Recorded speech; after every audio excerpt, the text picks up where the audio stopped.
Hello friends, in previous video we have studied about types of sentences. So before watching this video, I will advise you to watch the previous video. So let's start. इस video में हम बात करने वाले हैं parts of speech को, क्योंकि sentences के अंदर जितने भी वर्ड्स होते हैं उनके यूज के अकॉर्डिंग उनको अलग अलग क्लास में डिवाइड किया गया है, जिनको हम कहते हैं पार्ट्स ऑफ स्पीच। तो सबसे पहले हम बात करेंगे नाउन के बारे में। Noun is nothing but naming words, यानी नाउन जो हैं वो आपके नेमिंग वर्ड्स कहलाते हैं। नेमिंग वर्ड्स का मतलब यह है कि जो भी आप एक जनरल नाम दे देते हैं किसी भी चीज को, उसको हम नाउन कहते हैं। नाउन जो है यानी नेमिंग वर्ड्स बेसिकली किसी प्लेस या किसी कोई थिंग या हमारे इमोशंस या कोई मटेरियल वगैरह, इनको हम नाउन कहते हैं। जैसे एग्जांपल हम ले लेते हैं यहां पर नाउन का। जैसे एक सेंटेंस लेते हैं, अकबर वॉज ए किंग। अब यहां पर देख सकते हैं कि अकबर जो है वो एक नाम है जो किसी एक पर्सन के लिए यूज किया गया है, और किंग जो है वो भी एक नाउन है।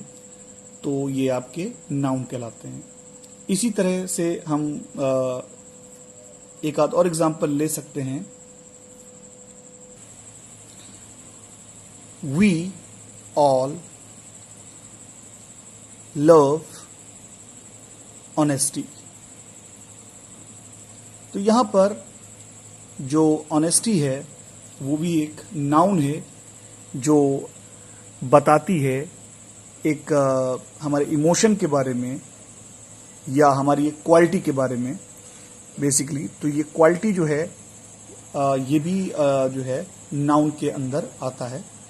इसे बेसिकली एब्स्ट्रैक्ट नाउन कहते हैं। इसके बारे में हम डिटेल से किसी और वीडियो में स्टडी करेंगे। इसी तरीके से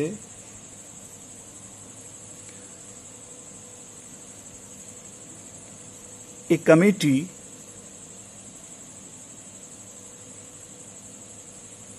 ऑफ 5 was appointed।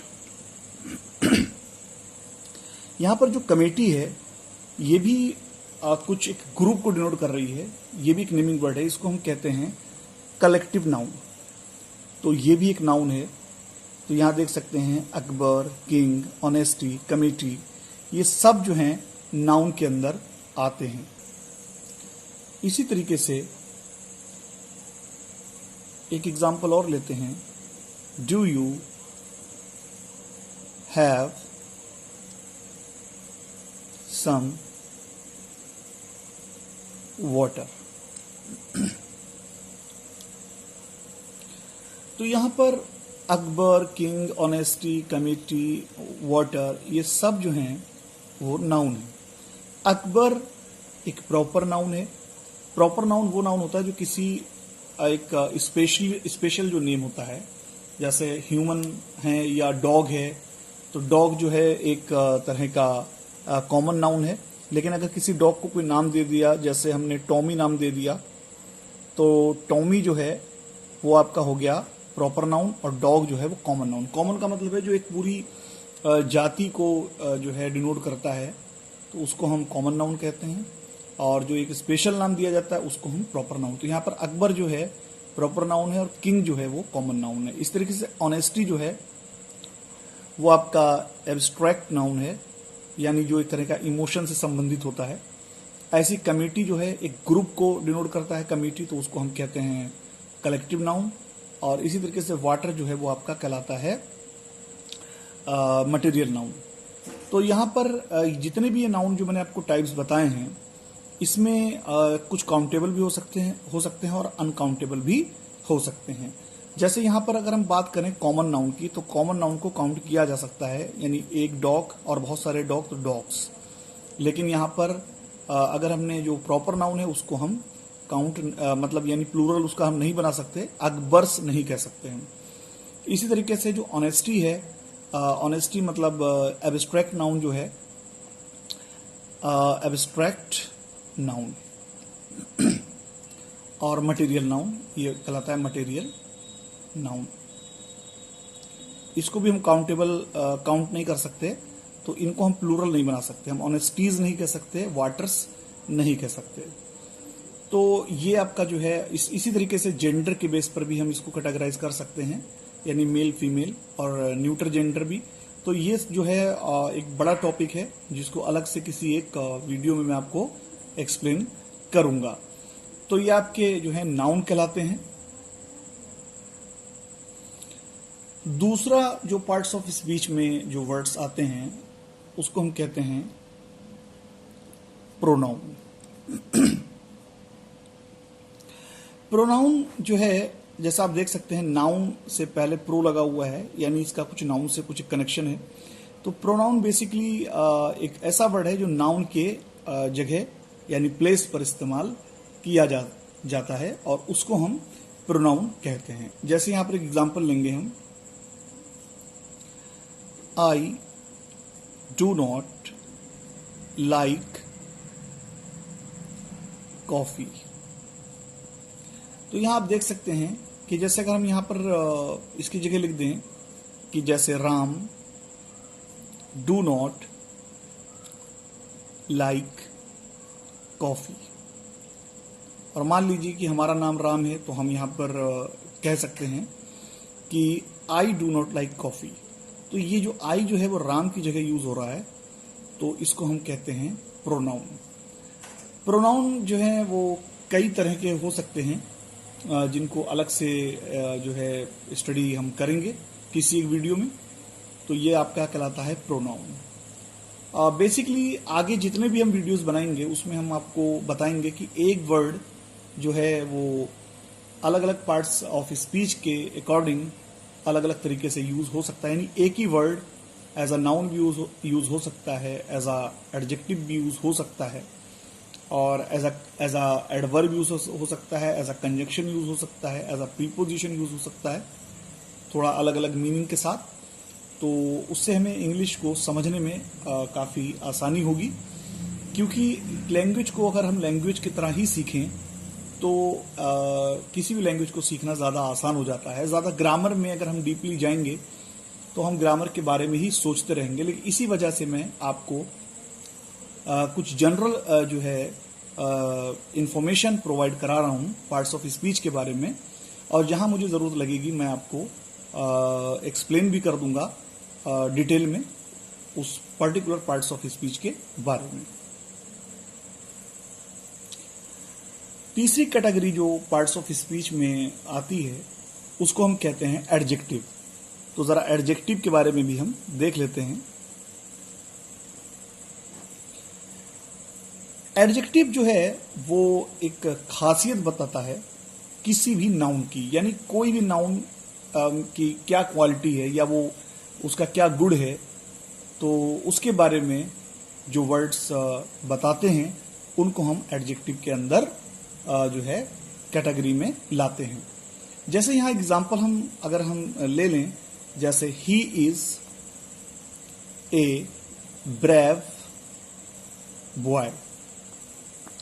तो यहाँ आप देख सकते हैं कि बॉय जो है वो एक नाउन है और उससे पहले ब्रेव यूज हुआ है, यानी कि ब्रेव जो है वो बता रहा है बॉय के बारे में कि वो लड़का जो है वो बहादुर है, यानी वो एक नाउन की विशेषता बता रहा है, खासियत बता रहा है। तो ये जो ब्रेव जो है वो एक एडजेक्टिव होगा। आप डिक्शनरी में देखेंगे तो आपको वर्ड्स के आगे ये मिल जाएगा कि वो वर्ड जो है किस पार्ट ऑफ स्पीच के अंदर आता है। तो यहां पर ब्रेव जो है वो एक तरह का एडजेक्टिव है। अब ये एडजेक्टिव भी दो तरीके से यूज किए जा सकते हैं।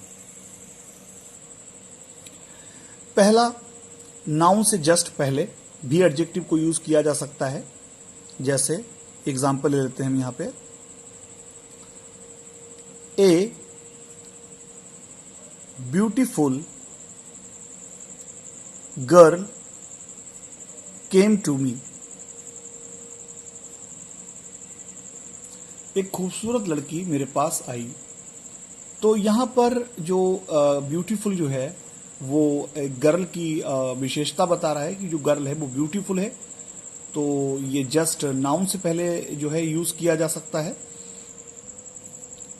इसी तरीके से एडजेक्टिव को बाद में भी यूज किया जा सकता है, यानी कि नाउन के जस्ट ना पहले लगाकर लिंकिंग वर्ब के बाद में भी हम यूज कर सकते हैं। और वो लिंकिंग वर्ब क्या है वो भी मैं समझाता हूं आपको। जैसे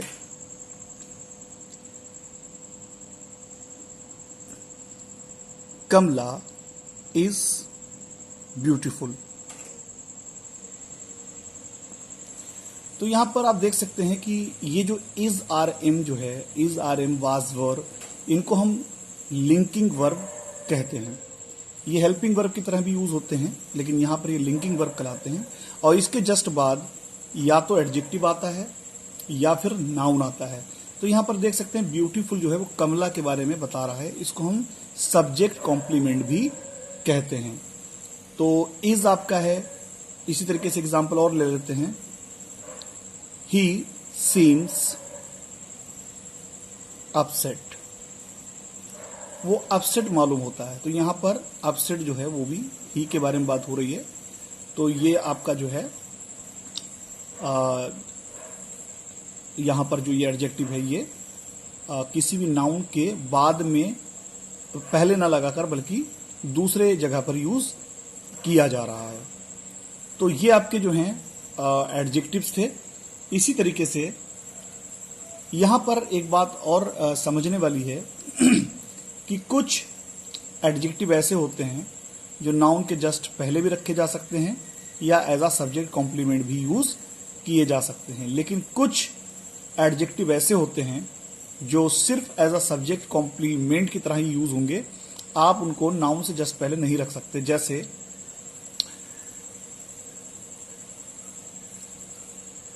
यहां पर एग्जांपल ले लेते हैं हम। Shyam was asleep। मतलब श्याम सोया हुआ था। श्याम के बारे में बात हो रही है। तो यहां पर हम ये नहीं कह सकते कि asleep श्याम, ये गलत हो जाएगा। तो ये आपके एडजेक्टिव हैं। यहां पर एक बात और समझने वाली है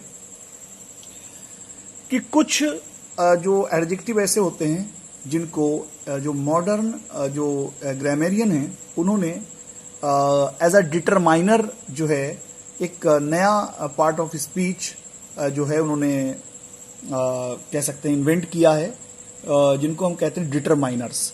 जैसे कि ए, एन, द, दिस। जैसे यहां पर है दिस बॉय। तो ये भी नाउन से पहले यूज हो रहा है, यानी ये लड़का। तो इनको जो है उन्होंने डिटरमाइनर में कैटेगराइज किया है।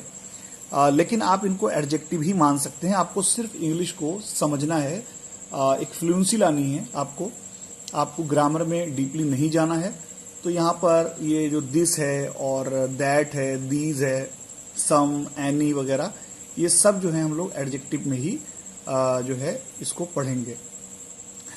लेकिन यहाँ पर ये है कि ए, एन और द, इसको हम आर्टिकल में पढ़ेंगे। ये भी यूज एडजेक्टिव की तरह ही होते हैं।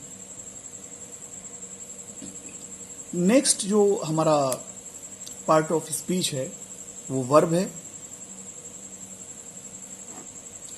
वर्ब को हम एक्शन वर्ड भी कह सकते हैं।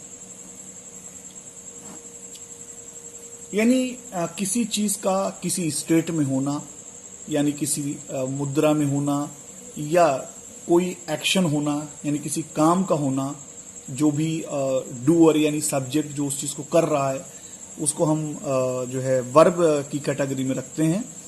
और ये चीज जो है एक हर एक व्यक्ति को जो थोड़ा बहुत भी इंग्लिश के बारे में नॉलेज रखता है उसको मालूम होता है कि वर्ब क्या है। जैसे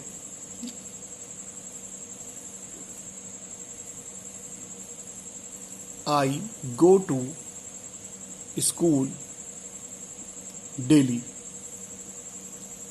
तो यहाँ पर गो का मतलब होता है जाना, एक तरह का एक्शन, एक तरह का काम है। तो यहाँ पर ये जो गो है इसको हम कहेंगे verb. I go to school daily. और एक और एग्जांपल ले लेते हैं, the girl is eating an apple. तो यहां पर जो ईट है यानी लड़की जो है खा रही है, यानी ये भी एक एक्शन है, कुछ काम कर रही है। तो यहां पर ईट भी एक वर्ब है। वर्ब को यहां पर बेसिकली 3 कैटेगरी में डिवाइड जो है किया गया है। पहला ट्रांसिटिव वर्ब,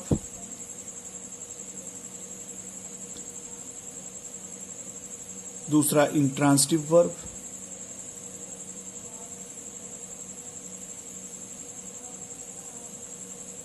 और तीसरा लिंकिंग वर्ब।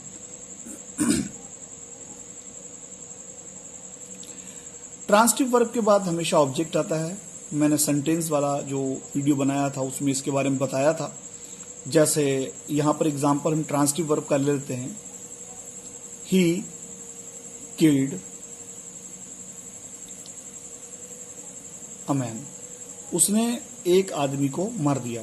तो यहां पर मार दिया, अगर हम कहें उसने मार दिया तो हम एक उससे क्वेश्चन पूछेंगे किसे मार दिया। तो इसलिए यहां पर बात पूरी नहीं होगी, इसके बाद एक जो है ऑब्जेक्ट आपको देना पड़ेगा, यानी एक वर्ड इसमें कंप्लीट करने के लिए सेंटेंस को एक वर्ड आपको देना पड़ेगा। तो ये आपका ट्रांसिटिव वर्ब है। इसी तरीके से इंट्रांसिटिव का एग्जांपल ले लें, he died.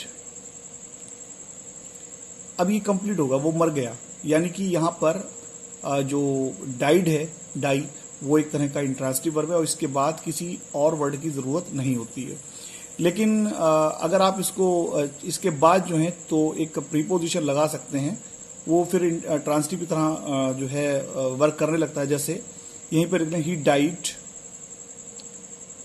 In his room.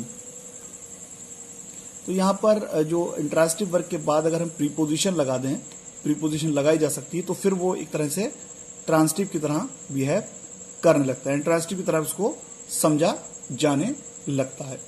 ऐसी लिंकिंग वर्ब की अगर बात करें तो जैसे मैंने बताया था यहां पर, जैसे श्याम वाज अस्लीप और seems upset, Kamla is beautiful. तो इज, आर, एम वगैरह ये सब जो हैं लिंकिंग वर्ब में आते हैं। और ये लिंकिंग वर्ब जो हैं वो आपके एज अ हेल्पिंग वर्ब भी यूज होते हैं। कुछ वर्ब ऐसे हैं जो हेल्पिंग वर्ब की तरह भी यूज हो सकते हैं। जब हम टेंस पढ़ेंगे तो इसमें हम अच्छे से इसके बारे में समझ जाएंगे। नेक्स्ट जो हमारा पार्ट ऑफ स्पीच है वो एडवर्ब है। एडवर्ब जो है वो बताता है एक वर्ब के बारे में, यानी कुछ एक्शन कैसे हो रहा है। एडजेक्टिव के बारे में भी वो बताता है कि कोई भी क्वालिटी है तो वो किस तरह की है। और दूसरे एडवर्ब के बारे में भी जो है एक मीनिंग ऐड करता है, यानी कि कुछ बताता है। जैसे एग्जांपल से अभी हम समझ लेते हैं।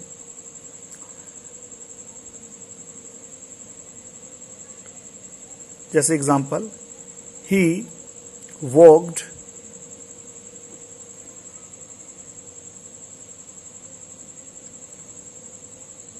द सम क्विकली, यानी उसने एक तरह से काम किया सम का, यानी कि एक तरह से जोड़ने का, क्विकली मतलब तेजी से। तो एक और एग्जांपल लेते हैं,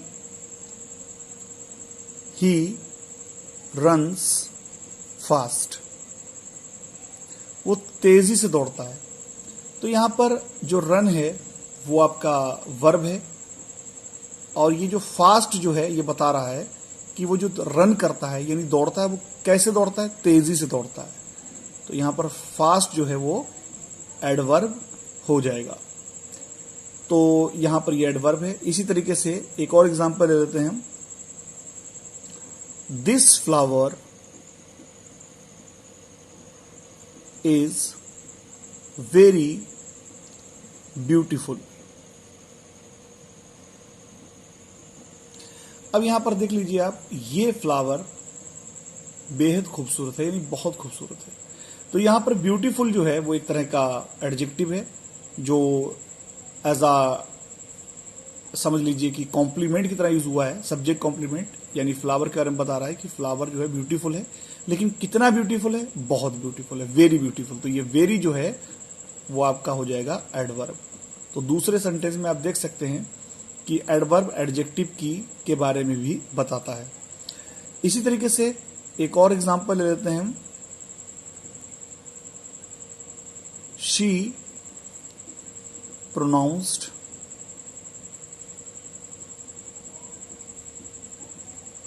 the word quite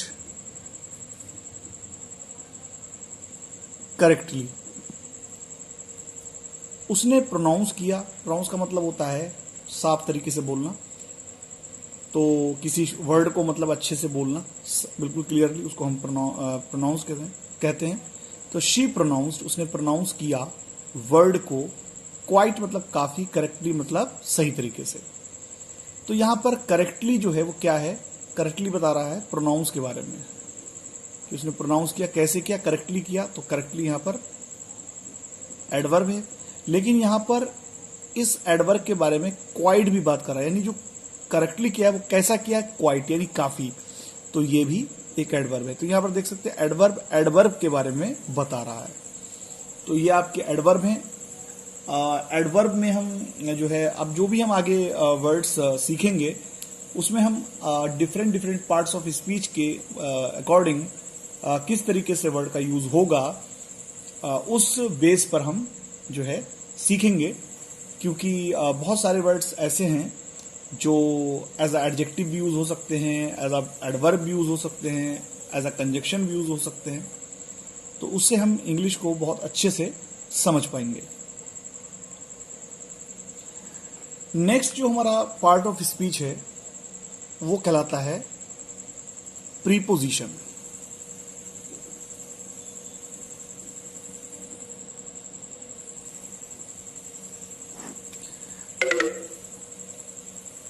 प्रीपोजिशन जो है किसी नाउन या प्रोनाउन, नाउन और प्रोनाउन हम अभी स्टडी कर चुके हैं, के बारे में एक रिलेशन बताता है सेंटेंस के दूसरे वर्ड से कि उस नाउन और प्रोनाउन का क्या रिलेशन है।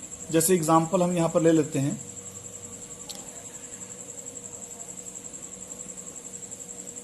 देयर इज अ काउ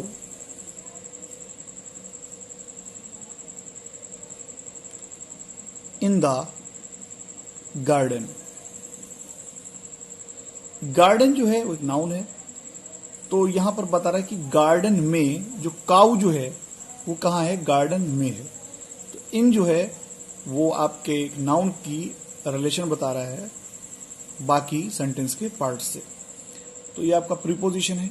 यहां पर हम कुछ प्रीपोजिशन के बारे में बात कर लेते हैं जो कि बड़े इंपॉर्टेंट प्रीपोजिशन हैं। जैसे यहां पर अगर हम बात करें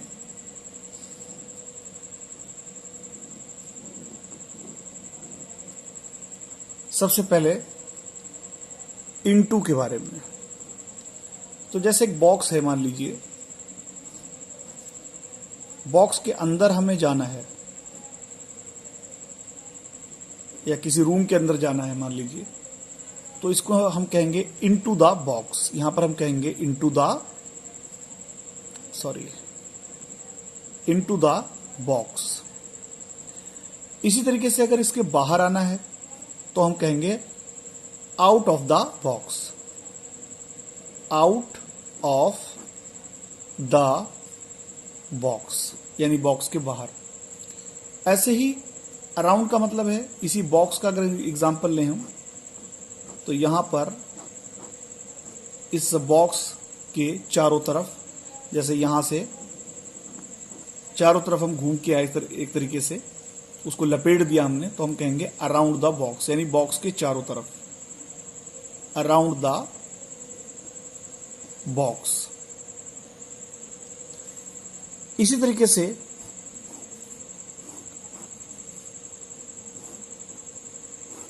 अगर बॉक्स से कोई चीज दूर है तो हम कहेंगे अवे,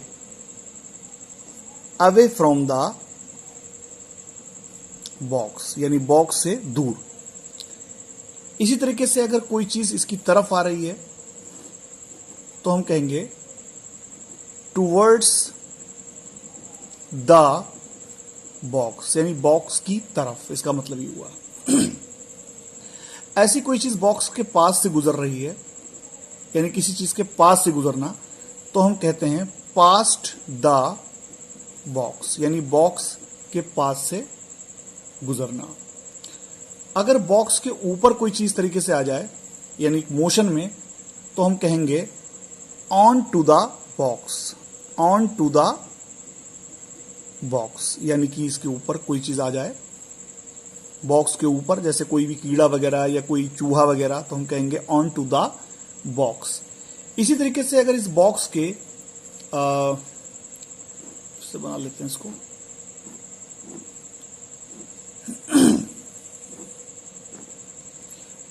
यहां पर जैसे मान लीजिए कोई भी चीज है, चाहे वो एक ह्यूमन हो या एक, हम एक माउस का एग्जांपल ले लेते हैं, चूहे का, तो वो अगर नीचे गिर जाए तो हम कहेंगे ऑफ द बॉक्स। इसी तरीके से अगर इसको इस तरीके से किया जाए कि इसको क्रॉस कर जाए, यहां पर अगर कोई जंप मार के इधर चला जाए दूसरी तरफ, तो हम कहेंगे इधर ओवर द बॉक्स। वैसे इसके बहुत सारे एग्जाम्पल होते हैं, इसके बहुत सारे यूज होते हैं, एक एक प्रीपोजिशन के कई कई मीनिंग होते हैं, जो आप ऑक्सफोर्ड लर्नर डिक्शनरी जो है या लॉन्गमैन डिक्शनरी जो है, उसमें आपको इसके कई जो है मीनिंग और एग्जाम्पल मिल जाएंगे, लेकिन यहां मैं जनरल सी जो है बता रहा हूं। इसी तरीके से अगर कोई चीज है, जैसे मान लीजिए कि हमारे पास एक टेबल है, टेबल के नीचे जो है एक बिल्ली बैठी हुई है, तो हम कहेंगे under the table, under the table.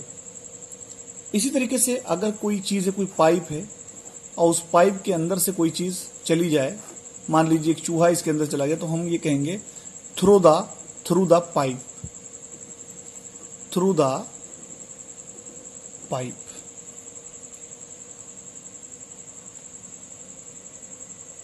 ऐसे बहुत सारे एग्जाम्पल है प्रीपोजिशन की। फिलहाल मैंने आपको प्रीपोजिशन के बारे में बता दिया, और इसको डिटेल में हम किसी दूसरे वीडियो में स्टडी करेंगे। नेक्स्ट जो हमारा पार्ट ऑफ स्पीच है वो कंजंक्शन कहलाता है।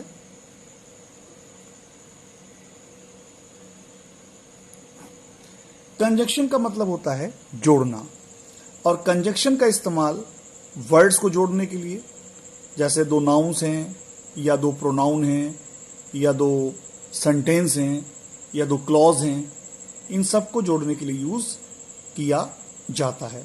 जैसे यहां पर एग्जाम्पल ले लेते हैं,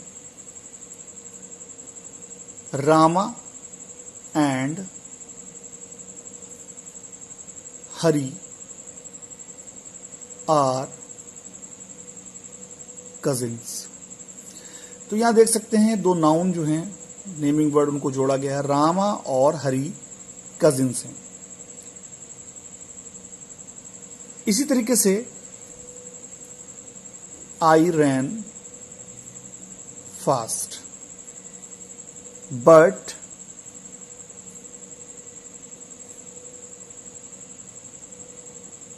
मिस्ड द ट्रेन।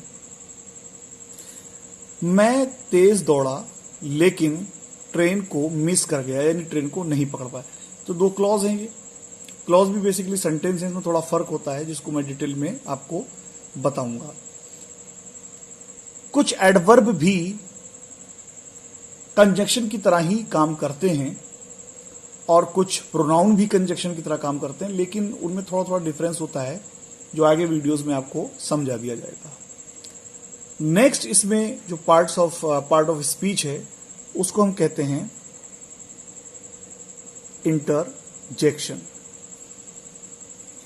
इंटरजेक्शन वो वर्ड हैं जो हमारी फीलिंग्स जो है एक्सप्रेस करने के लिए यूज किए जाते हैं। जैसे कुछ एग्जाम्पल ले लेते हैं,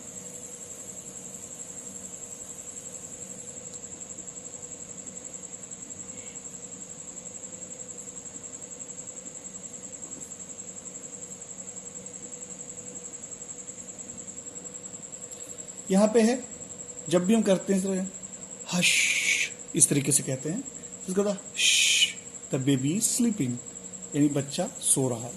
तो ये आपका जो है इंटरजेक्शन वर्ड है। इसी तरीके से एक और एग्जांपल लेते हैं, ओ हेल,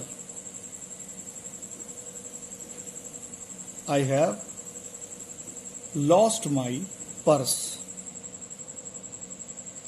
तो यह ओ हेल जो है वो बेसिकली एक गुस्सा या खीज जो होती है उसको जो है व्यक्त करने वाला, शो करने वाला एक वर्ड है hello.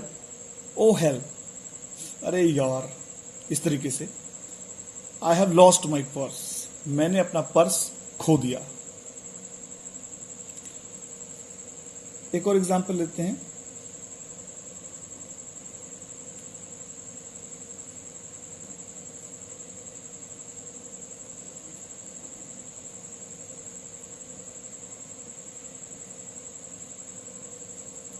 Wow, wow is this your own car, यानी यहां पर जो है वाओ जो है आश्चर्य या प्रशंसा, जैसे अरे वाह, क्या ये तुम्हारी अपनी कार है, तो यहां पर कहेंगे wow is this your own car. इस तरीके से थैंक गॉड,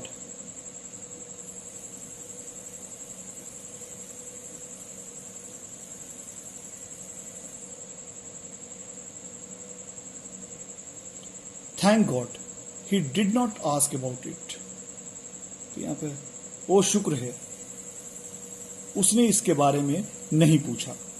जैसे मान लीजिए हम कहीं गए, इंटरव्यू के लिए गए और हमें वो चीज़ नहीं पता है, तो वहां पर हम लोग डरते हैं यार कहीं ऐसा ना हो कि वो इसके बारे में पूछ ले, तो हम कहेंगे thank God he did not ask about it, we had no knowledge about that. तो इस तरीके से ये जो है इंटरजेक्शन के अंदर आते हैं। इसके बारे में भी मैं एक अलग से वीडियो बनाऊंगा जिसमें मैं आपको डिटेल में इन सभी वर्ड्स के बारे में, जो जो भी इंटरजेक्शन वाले वर्ड यूज होते हैं उसके बारे में आपको नॉलेज प्रोवाइड कराऊंगा। आपसे मेरी रिक्वेस्ट है कि अगर वीडियो अच्छा लगा हो तो मेरे वीडियो को लाइक करें और मेरे चैनल को सब्सक्राइब करें, और आगे जो भी वीडियोस बनेंगे उसका मेन जो फोकस होगा वो ये होगा कि आपको स्पोकन इंग्लिश जो है वो अच्छे से अच्छे तरीके से समझ में आए कि किस तरीके से आपको बात करनी है, how to speak and how to understand other persons well. So I request you once again, please subscribe my channel and like and share the video. Thank you.